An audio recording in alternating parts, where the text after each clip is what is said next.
बिस्मिल्लाहिर्रहमानिर्रहीम। अस्सलाम वालेकुम स्टूडेंट्स, कैसे हैं आप?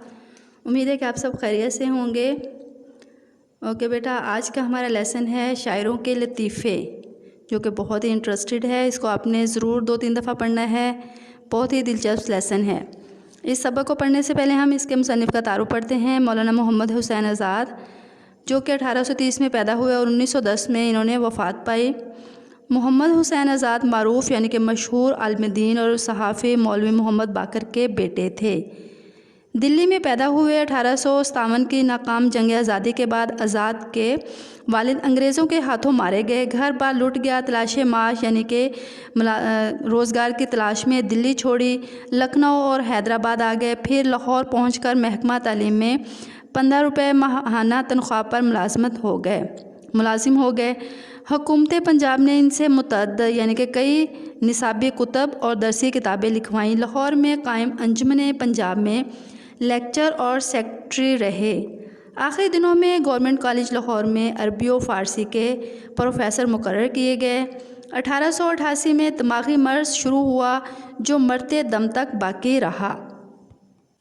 आज़ाद उर्दू के साहिब तर्ज से नसर निगार हैं। वो अपने असलूब बयान के मौजद यानी कि ईजाद करने वाले भी हैं और ख़ातम भी हैं, इसको ख़त्म करने वाले भी हैं। इनका तमसीली यानी कि ड्रामाई और मिसाली असलूब बयान इन्हें अपने अहद के, अपने दौर के अदीबों और नसर निगारों में मुनफरिद बनाता है।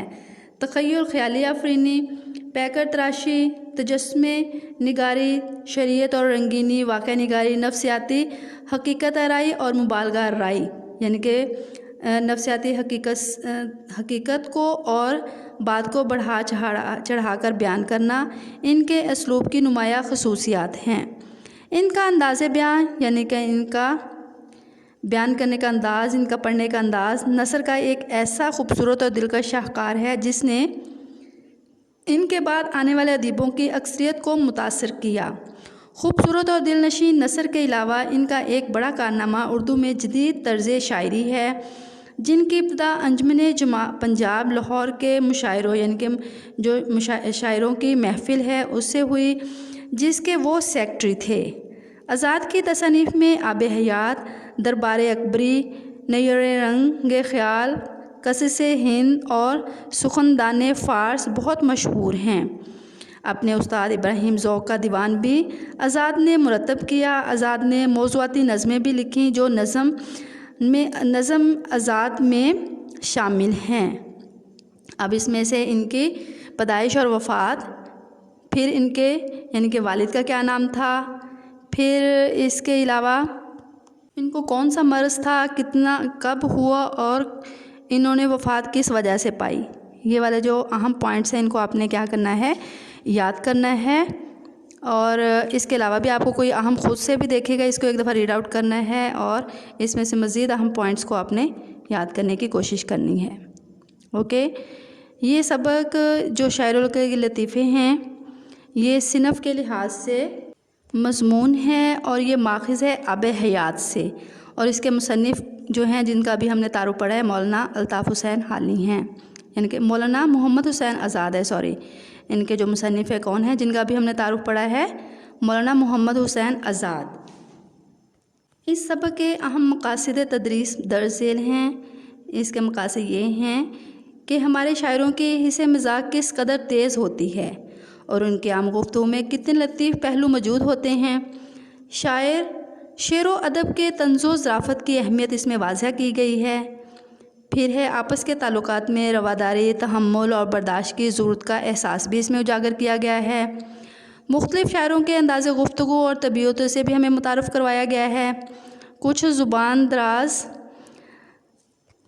और कुछ ज़ुबान ज़द आम अशार के मौक़ा महल और इस्तेमाल से रोशनास कराया गया है। अब हम इस सबक की मुख्तसर वजाहत करते हैं। मैं इसकी मुख्तसर यानी कि इसमें कुछ यानी कि पैराग्राफ दिए गए हैं जो कि नंबरिंग के साथ दिए गए हैं। हर एक का एक मुख्तसर सा मज़मून है जिसकी वजाहत हुई है। मैं आपको इनकी मुख्तसर वजाहत करते चलूँ।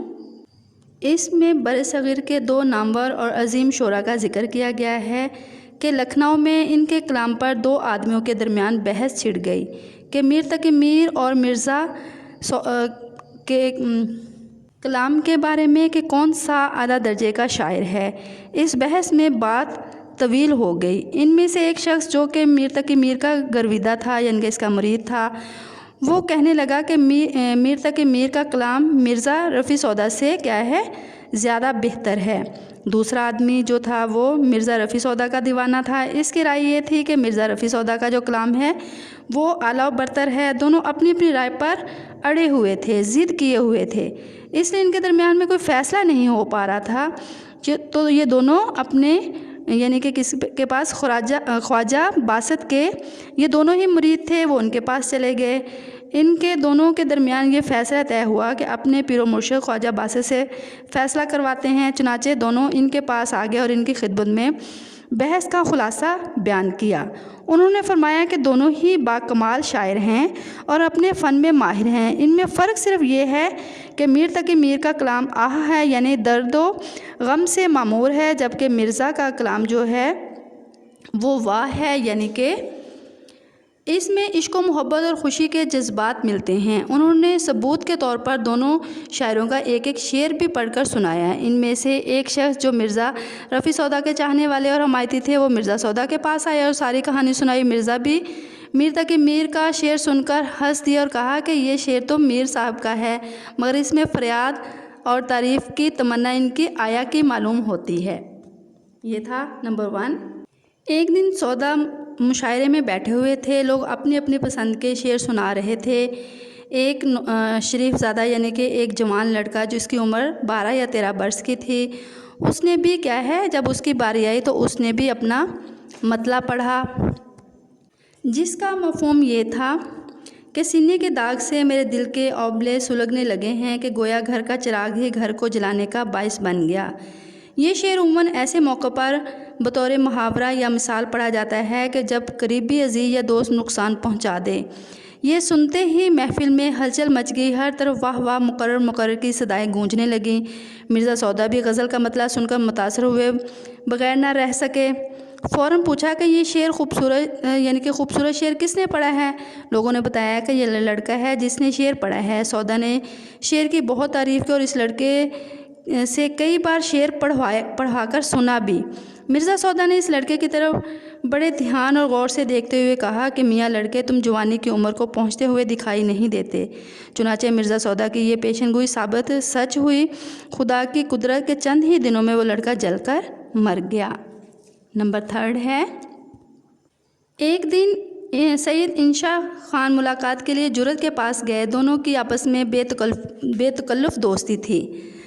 जुरत सर झुकाए हुए किसी गहरी सोच में मगन थे। सैयद इंशा ने उनसे पूछा कि किन ख्यालात में खोए हुए हो, तो जुरत ने अपनी परेशानी की वजह बताई। कहने लगे कि शेर का एक मिसरा तो जहन में आ रहा है, दूसरा मिसरा मौजू नहीं हो रहा, यानी कि बन नहीं पा रहा। मैं चाहता हूँ कि दूसरा मिसरा भी बन जाए तो गज़ल का पहला शेर मुकम्मल हो जाए। सैयद इंशा ने पूछा कि भाई वो मिसरा क्या है, मुझे भी सुनाओ, शायद मैं ही आपकी कुछ मदद कर सकूं। जुरत ने मिसरा सुनाने से साफ इनकार कर दिया और कहा कि मैं इस तरह तुम्हें मिसरा सुनाऊंगा तो तुम मेरा क्या है मिसरा छीन लोगे, दूसरा मिसरा लगाकर तुम अपना शेर बना लोगे। सैयद इंशा ने जब बहुत ज़्यादा इसरार किया तो जुरत ने पहला मिसरा सुना दिया। पहला मिसरा उनका क्या था, इस जुल्फ़ पे फबती शबे दुजोर की सूजी। सैयद इंशा ने फ़ौरन ही दूसरा मिसरा बोल दिया कि अंधे को अंधेरे में बड़ी दूर की सूजी।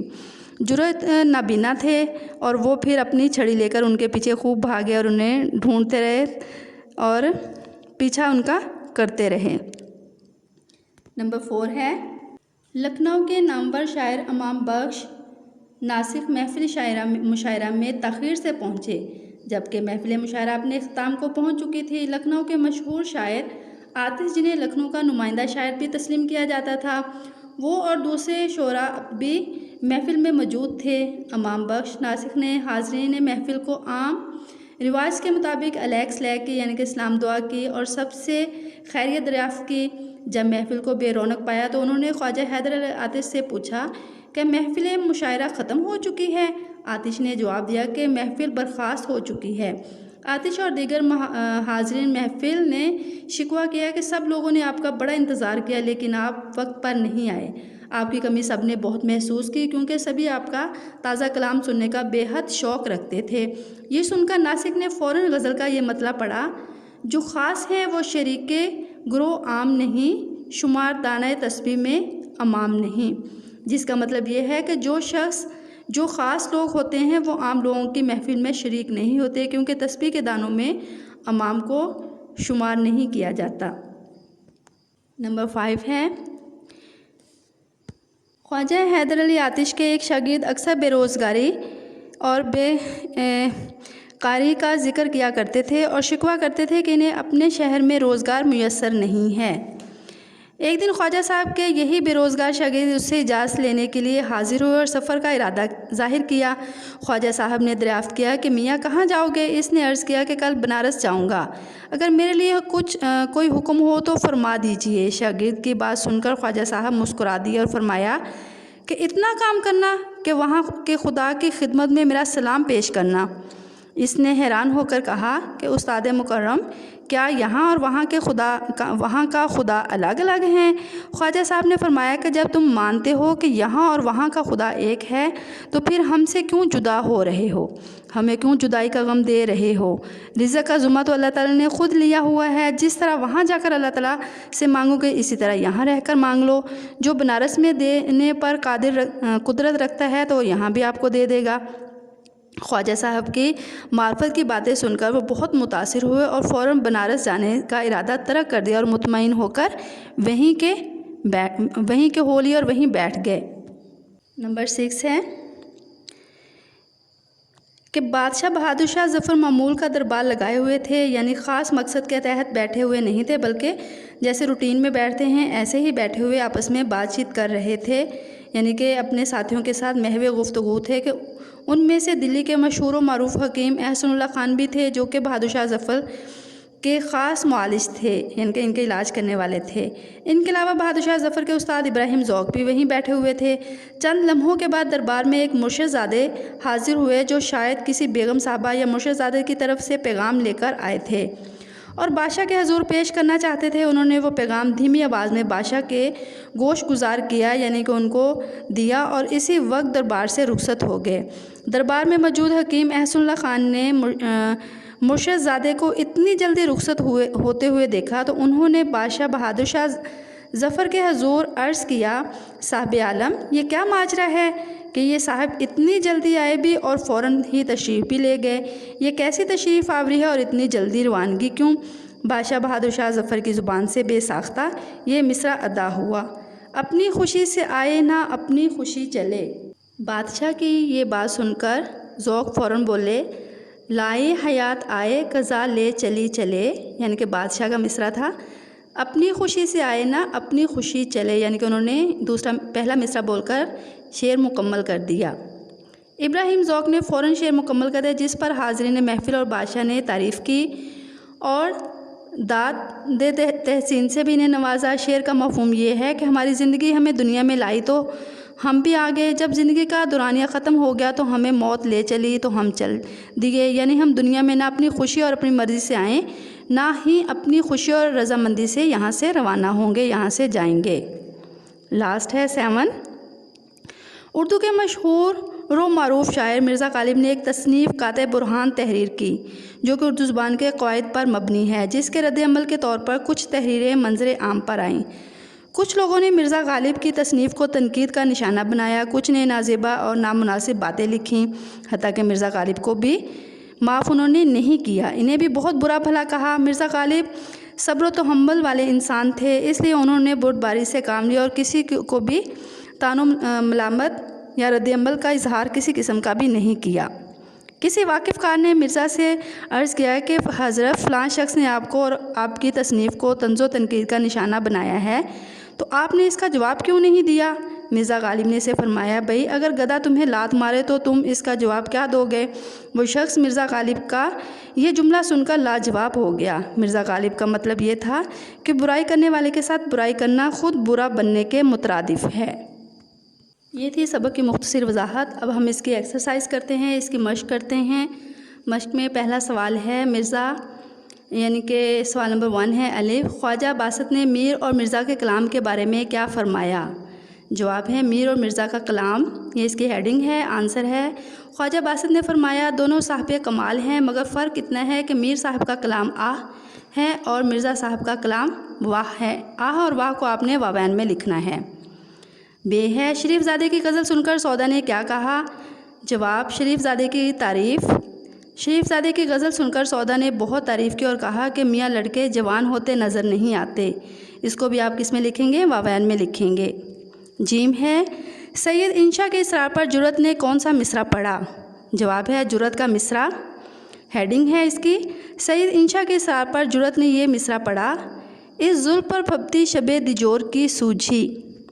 दाल है ख्वाजा साहब अपने उस शागिर्द से क्या कहा करते थे जो अक्सर बेरोज़गारी की शिकायत से सफ़र का इरादा किया करते थे। आंसर है इसका ख्वाजा साहब की नसीहत। इसकी हेडिंग ख्वाजा साहब अपने इस शागिर्द से जो अक्सर बेरोज़गारी की शिकायत से सफ़र का इरादा किया करता था कहा करते थे, मियाँ कहाँ जाओगे, 2 घड़ी मिल बैठने की गनीमत समझो और जो खुदा देता है इस पर सब्र करो। इसको आप वावैन में लिखेंगे। नेक्स्ट है क्वेश्चन है साहब आलम की ज़ुबान से उस वक्त क्या निकला जब हकीम एहसनुल्लाह खान ने जल्दी से उसके आने और जाने पर इजहार ताज्जुब किया। जवाब लिखेंगे साहब आलम का मिसरा। जब हकीम एहसनुल्लाह खान ने जल्दी से एक साहबजादे के आने और जाने पर इजहार ताज्जुब किया तो साहब आलम की ज़ुबान से ये मिसरा निकला, अपनी खुशी से आए ना अपनी खुशी चले। नंबर 2 है दुरुस्त जुमलों पर सही का निशान लगाएं। नंबर 1 है शेर तो मीर का है मगर दाद ख्वाही उनकी दादा की मालूम होती है। जी ठीक है। ये सौदा ने बहुत तारीफ़ की और कहा कि मियाँ लड़के बहुत तवील उम्र पाओगे। गलत है, उन्होंने कहा कि जवान होते नज़र नहीं आते, ये कहा था ना, तो इस लिहाज से जुमला गलत हुआ। जीम है जुर्रत हंस पड़े और अपनी लकड़ी उठाकर मारने को दौड़े। जी ठीक है। दाल है चूँकि नाम भी अमाम बख्श था इसलिए तमाम अहले जलसा खामोश रहे। गलत, अमाम नहीं था, अमाम तो उन्होंने अपने शेर में कहा था। है भाई अगर कोई गधा तुम्हारे लात मारे तो तुम इसका क्या जवाब दोगे। ठीक है, ये मिर्ज़ा गालिब ने यही कहा था।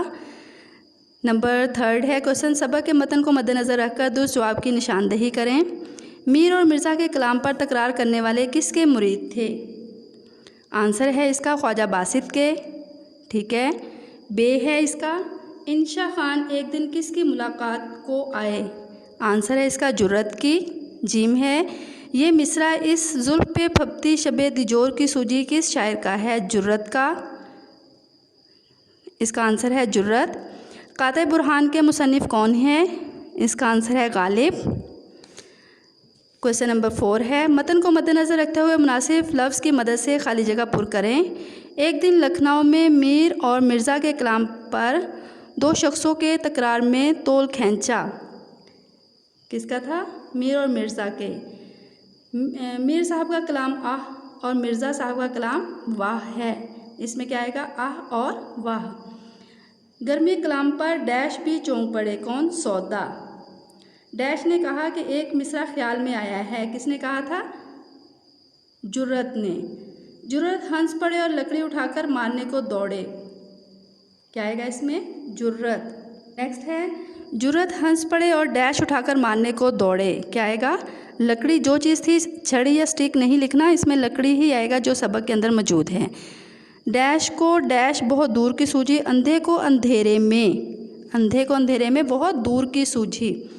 नेक्स्ट है जे चूँकि नाम भी अमाम बख्श था इसलिए तमाम अहले जलसा ने नहायत तारीफ़ की। इसमें आएगा अमाम बख्श। नेक्स्ट है एक शागिर्द अक्सर बेरोज़गारी की शिकायत से। किसकी। बेरोज़गारी की शिकायत से। एक दिन मामूली दरबार था। कौन थे। उस्ताद इब्राहिम ज़ौक़ भी हाजिर थे। कौन थे। उस्ताद इब्राहिम ज़ौक़। उन्होंने आहिस्ता आहिस्ता बादशाह से कहा। क्या आएगा इसमें, आहिस्ता आहिस्ता। नेक्स्ट है क्वेश्चन नंबर 5 इन अल्फाज के मुतज़ाद लिखें। नंबर 1 है कमाल, ज़वाल, तरफदार, मुखालिफ, गर्मी, सर्दी, मतला, मक्ता, यानी कि मतला शेर पहला, गज़ल का पहला शेर और मक्ता वो आखिरी शेर जिसमें उस शायर ने अपना तखल्लुस इस्तेमाल किया हो। ख़ास, आम, बेरोज़गारी, रोज़गार। मुज़क्कर और मोनस अलग करके लिखें। इसको भी आपने क्या करना है, जुमले बनाने हैं। जुमले बनाने के बाद फिर इसको आपने अलग करने की कोशिश करनी है। आपको मैं अलग इसके बताऊं। मुज़क्कर अल्फाज हैं कलाम, तौल, शोर, चिराग, मिजाज। मोनस अल्फाज हैं तकरार, क़यामत, तारीफ़, कुदरत, जुल्फ़, तस्बीह, शिकायत। नेक्स्ट है मंदरजे अल्फाज पर अराब लगाएं। नंबर 1 है कमाल, मतला, चिराग, इश्तियाक, गनीमत। नेक्स्ट है इक़्तिबास की तशरीह जो हम नेक्स्ट करेंगे। क्वेश्चन नंबर अब हमारा है 9। मंदरजे वाहिद अल्फाज की जमा और जमा के वाहिद लिखें। नंबर 1 है कमाल, कमालात, शेर, अशार, मुशायरा, मुशायरे, बेगमात। इसकी वाहिद क्या होगा, बेगम, शख्स, अशखास, खुदाम, खादम। नेक्स्ट है कॉलम अलिफ में दिए गए अल्फाज को कॉलम बे के मुतल्लिक़ अल्फाज से मिलाएं।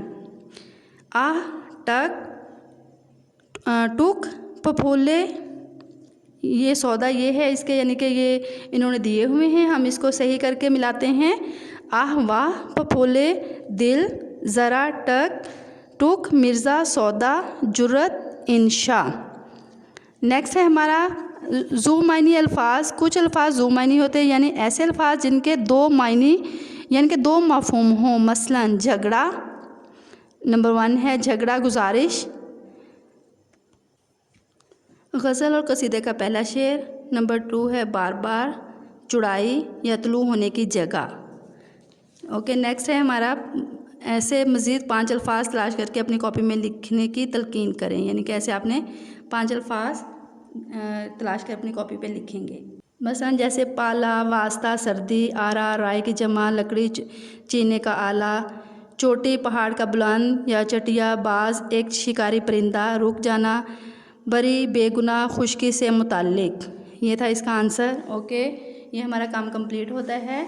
अब आपने इस सबक के सवालात के जवाबात और मुसन्निफ़ के तारुफ में से 5 MCQs अपनी नोट्स पर लिखने हैं।